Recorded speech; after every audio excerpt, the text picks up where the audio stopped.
Of you. आज हम लोग पढ़ेंगे बेटा मीटर सेतु। ये आपके प्रैक्टिकल में भी है और इसके बेस पे आपको 3 प्रैक्टिकल परफॉर्म करने हैं और तीनों ही प्रैक्टिकल में इसका सिद्धांत, इसकी संरचना तथा इसकी कार्यविधि समान रहती है, सूत्र समान रहता है। अब ध्यान दीजिए, इस टॉपिक के बेसिस पे आपको न्यूमेरिकल प्रॉब्लम 6.2 और एग्जाम्पल 6.4 सॉल्व करना है। समझते हैं बेटा मीटर सेतु किस प्रकार से काम करेगा। अगर आप लोग चैनल पे नए हैं तो चैनल को लाइक और सब्सक्राइब जरूर करें और इस टॉपिक के जो पीडीएफ नोट्स हैं वो वीडियो के नीचे डिस्क्रिप्शन में गिवन है, आप वहां से डाउनलोड कर सकते हैं। अब देखिए हम बात कर रहे हैं किसकी बेटा, मीटर सेतु की। अगर मैं मीटर सेतु की बात करूं तो ये क्या किस सिद्धांत पे काम करेगा, ये काम करेगा व्हीटस्टोन के सिद्धांत पर।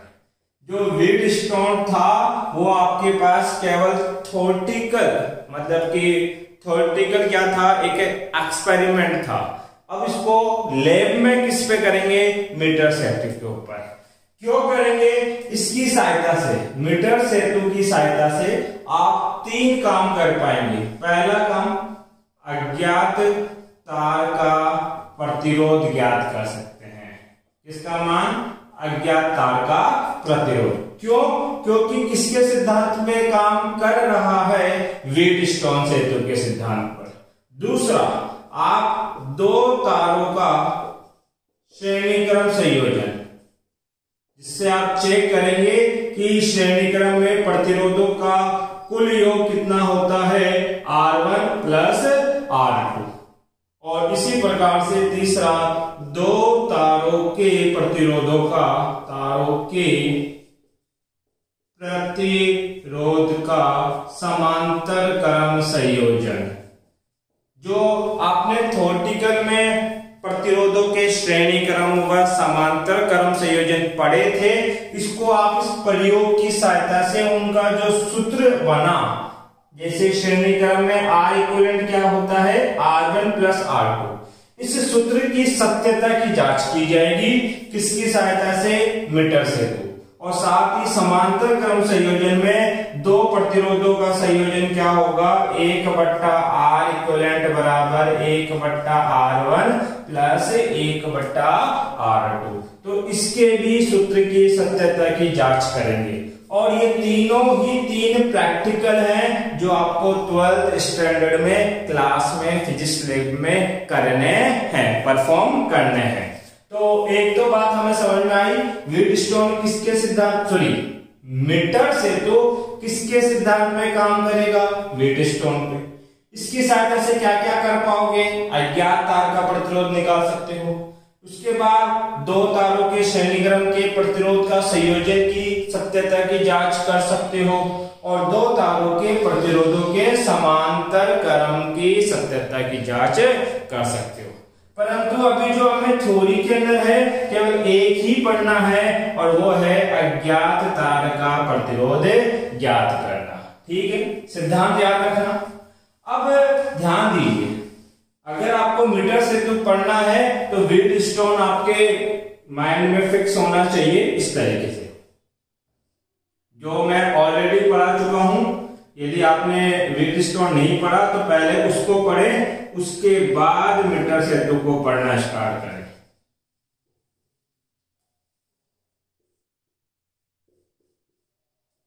ध्यान दो इधर,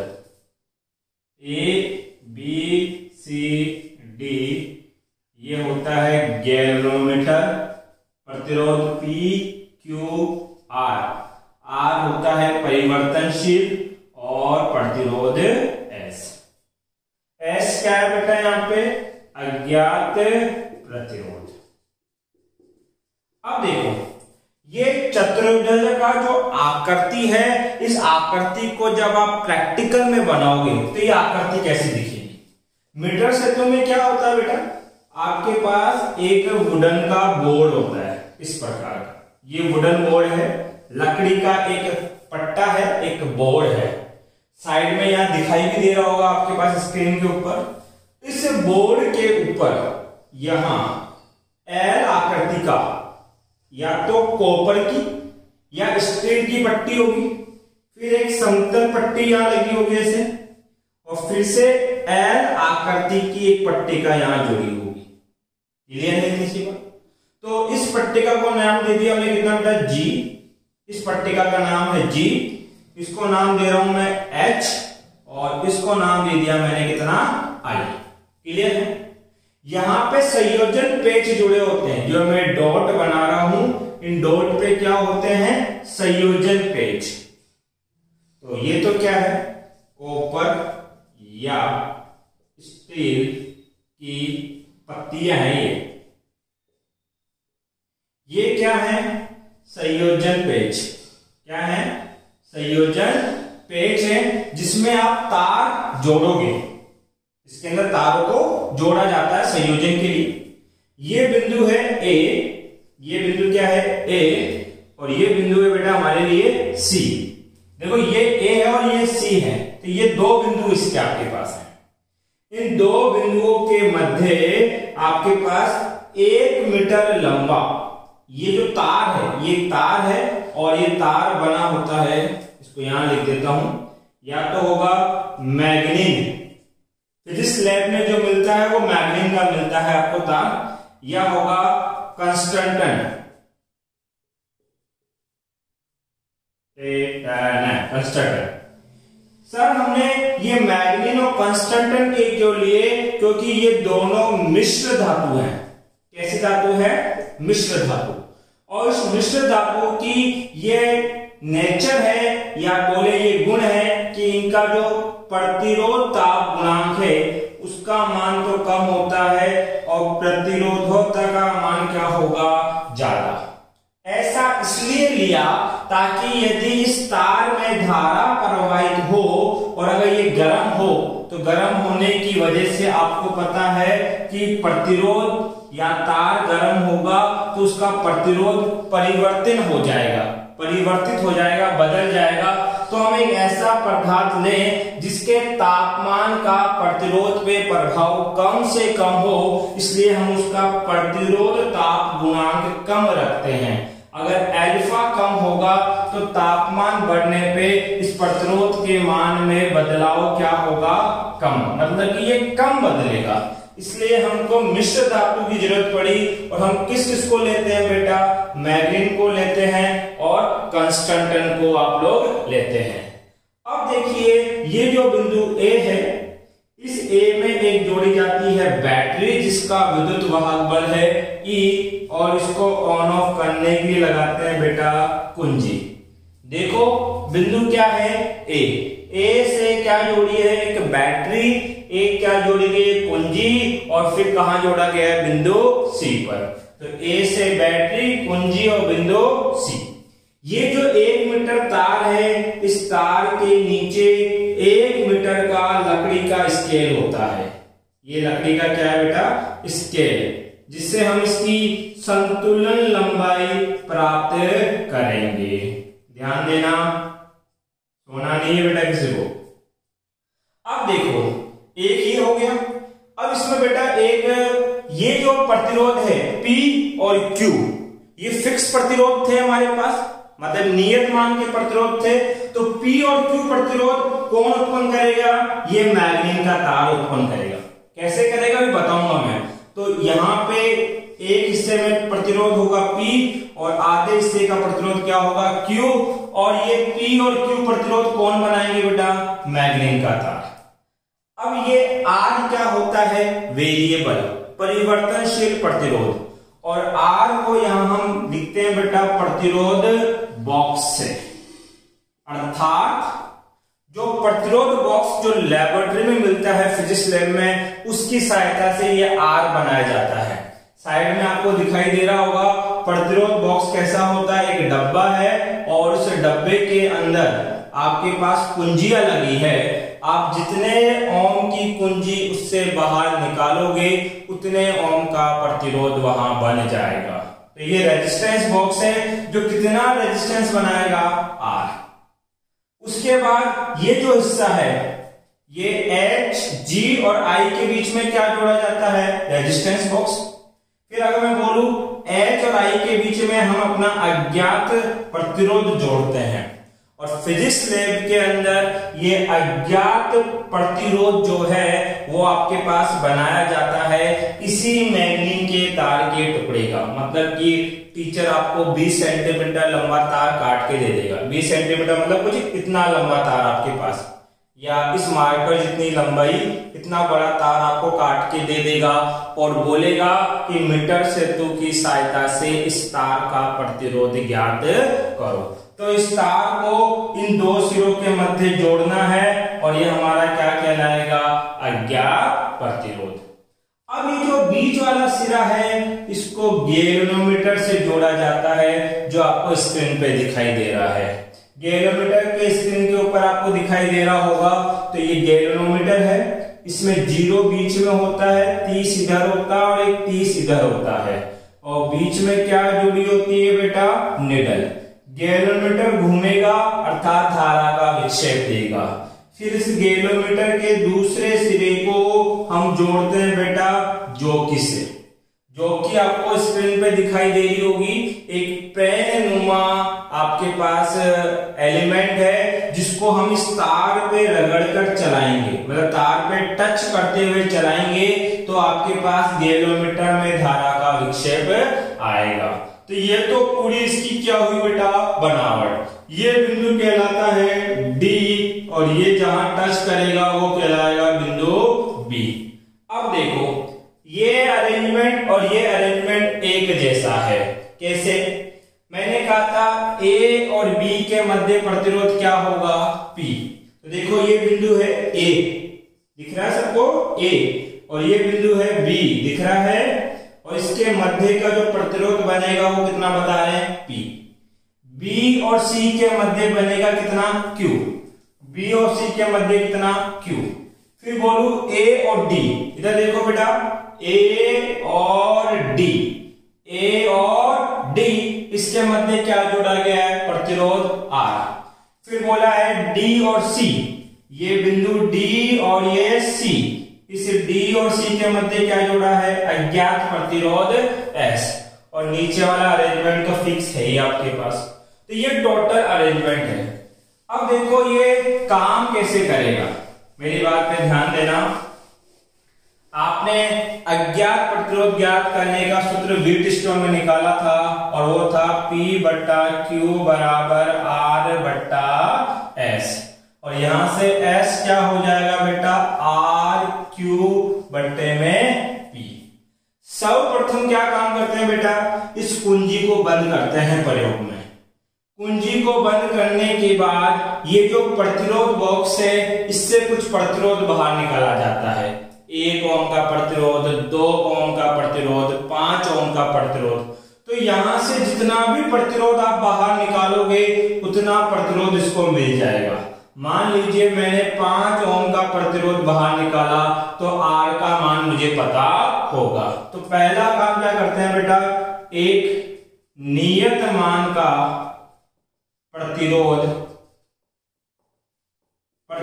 बॉक्स से निकाला जाएगा, जिसका मान कितना है? R ओम। उसकी वैल्यू कितनी बोल दी बेटा? R। उसके बाद क्या करोगे? ये जो जॉकी है, जो पेंसिल नुमा आपके पास स्ट्रक्चर है, उसको यहां टच करके देखेंगे और यहां टच करेंगे। तो ये जो गैल्वेनोमीटर है ये एक बार लेफ्ट में घूमेगा और एक बार राइट में, क्योंकि बीच में 0 होता है। तो जब इसको यहां टच करोगे तो ये ऐसे निडल लेफ्ट में जाएगी पूरी, और जब इस बिंदु पे टच करोगे तो निडल इस प्रकार यहां जाएगा। तो ये घूम रहा है। अब क्या करते हैं? जॉकी को यहां टच करके देखो, यहां टच करके देखो, यहां टच करके देखो, यहां टच करके देखो। एक बिंदु ऐसा होगा जब ये गैल्वेनोमीटर की निडल कितने पे होगी? 0 पे। अर्थात इस गैल्वेनोमीटर में जो धारा बह रही है उसकी वैल्यू कितनी? 0। जिस बिंदु पर धारा 0 हो जाए उस बिंदु को हम फिक्स कर लेंगे, मतलब कि हमारे लिए वही बिंदु इंपॉर्टेंट है। और जिस बिंदु पर ये होगा वहां तक की जो लंबाई आप नापोगे वो होगी बेटा L, और ये L कहलाएगी संतुलित लंबाई। क्या कहलाएगी? संतुलित लंबाई। ध्यान देना, ये स्केल लगा रखा है तो यहाँ पे 0 होगा, यहाँ मान लीजिए 40 सेंटीमीटर पे जाके आपको इस गैलोमीटर में धारा कितनी आई? 0। तो आप बोल दोगे कि ये जो 40 सेंटीमीटर आई वो क्या कहलाएगी? ये संतुलित लंबाई। ये टोटल 1 मीटर लंबा तार है। 1 मीटर का मतलब हो गया बेटा 100 सेंटीमीटर। 100 सेंटीमीटर है, ये टोटल कितना है बेटा? 100 सेंटीमीटर है। ठीक है, 100 में से ये कितना निकल गया? L सेंटीमीटर आ गया। तो बताओ बचा हुआ कितना होगा? सर बचा हुआ होगा 100 माइनस L। भैया मान लो ये जो जोकी है ये कितने पे संतुलित हुई? ये हुई बेटा आपके पास 40 सेंटीमीटर पे। तो बची हुई लंबाई कितनी होगी? 60।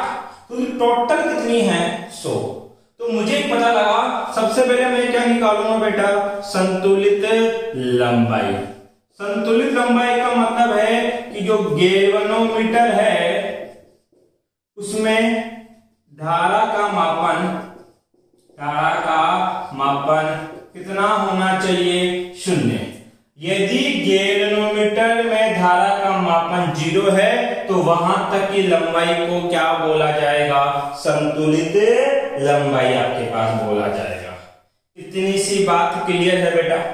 अब ध्यान दो, हमें कैसे ज्ञात करना है बेटा? ये जो मैग्नीन का तार है, ये तार कुछ ऐसा है, ठीक है। इस तार की मोटाई सब जगह बराबर है, मतलब कि अगर ये मार्कर है तो ये इसकी क्या है? मोटाई है बोले, या अनुप्रस्थ काट क्षेत्रफल। तो ये जितना यहां है उतना ही बीच से होगा, उतना ही आगे से होगा, मतलब कि इसकी मोटाई क्या है? बराबर।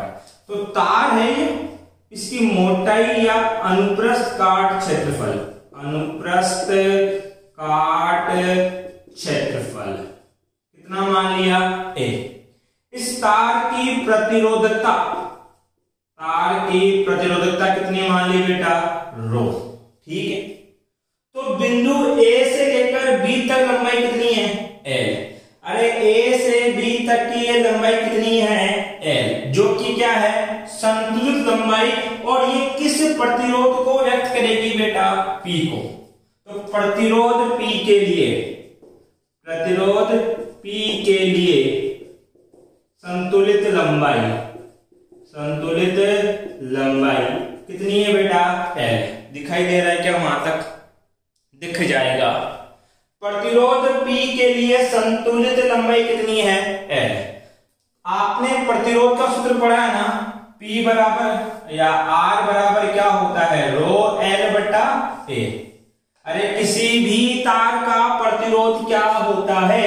रो L बटा A। रो है उसकी प्रतिरोधकता, L है उसकी लंबाई, और A क्या है? अनुप्रस्थ काट क्षेत्रफल। तो मुझे प्रतिरोध P का मान चाहिए, तो प्रतिरोध कितना? P। इस P की लंबाई कितनी? L। ये L लंबाई इस तार की है जिसकी प्रतिरोधकता कितनी मान रखी है आपने? रो, और इसका अनुप्रस्थ काट क्षेत्रफल कितना? A। तो प्रतिरोध P का मान आपने ज्ञात कर लिया, कितना है? रो L बटा A। अब बताओ B से लेकर C तक कितना प्रतिरोध मानते हैं? Q। और इस Q प्रतिरोध की लंबाई कितनी है? 100 माइनस L। तो हम बोलेंगे प्रतिरोध Q के लिए संतुलित लंबाई कितनी है बेटा? 100 माइनस L। तो प्रतिरोध Q का मान भी ज्ञात कर सकते हैं। प्रतिरोध क्या होता है? प्रतिरोधकता कितनी? रो गुणा लंबाई। इस Q प्रतिरोध की लंबाई कितनी है? 100 माइनस L बट्टा अनुप्रस्थ काट क्षेत्रफल कितना? A। यहां तक कोई दिक्कत है किसी को? देखो, अगर S चाहिए तो R का मान पता होना चाहिए, कितना है? R। Q का मान रो 100 माइनस L बट्टा A। P का मान रो L बट्टा A। यहां जो तीन राशियां है तीनों के मान पता है, तो हम S जो अज्ञात प्रतिरोध है इसका मान ज्ञात कर सकते हैं। अब ध्यान दो, इधर आपको ये दिखाई दे रहा है, ध्यान दीजिए इधर मुझे S का मान चाहिए, तो R का मान तो R ही रखूंगा मैं, गुना Q का मान कितना है बेटा, रो 100 माइनस L बट्टा A, बट्टे में क्या बेटा P, और P का मान कितना है, रो L बट्टा A, रो बट्टा A से रो बट्टा A कट गया तो क्या बचा बेटा, R 100 माइनस L बट्टे में L, अर्थात हमारे पास S जो अज्ञात प्रतिरोध है उसका मान कितना आया, R 100 माइनस L बट्टा L। तो ये सूत्र आ गया, इस सूत्र को मैं यहां लिख देता हूं। S का सूत्र क्या है, R 100 माइनस L बट्टा L। अब ये कैसे काम करेगा वो देखो, देखो मैंने एक उदाहरण लिया था, R का मान कितना निकाला बेटा, 5, तो R की जगह मैं कितना रख देता हूं, 5, S निकाल रहे हैं 100 माइनस L, भाई L कितनी आई थी, उदाहरण ले रहा था 40, तो बचा हुआ कितना 60, तो 100 माइनस L कितना है बेटा, 60 सेंटीमीटर, बट्टा L कितनी 40, 0 से 0 कट गया, 2 तिया 6, 2 दूनी 4, 5 तिया 15, 15 बट्टा 2, 15 का आधा कितना 7.5 ओम। तो बताओ ये अज्ञात प्रतिरोध ज्ञात हो गया कि नहीं हो गया, यस। बस आपको करना क्या है, यहां से जितना प्रतिरोध निकाला उसकी वैल्यू आपको पता होनी चाहिए, जो आपको पता होगी, और वो L लंबाई कहां आती है, 50 सेंटीमीटर पे आती है, 40 पे आती है, 35.6 पे आती है, 70.2 पे आती है, जितने भी आती है वो इस स्केल से माप लेना आपको, तो L पता होगी। तो इस सूत्र के अंदर R का मान लिखना और L का मान लिखना, तो यहां जो अज्ञात प्रतिरोध आप जोड़ोगे उसका मान प्राप्त हो जाएगा। अगर इस टॉपिक से रिलेटेड आपका कोई डाउट है तो आप कमेंट बॉक्स में पूछ सकते हैं। Thank you.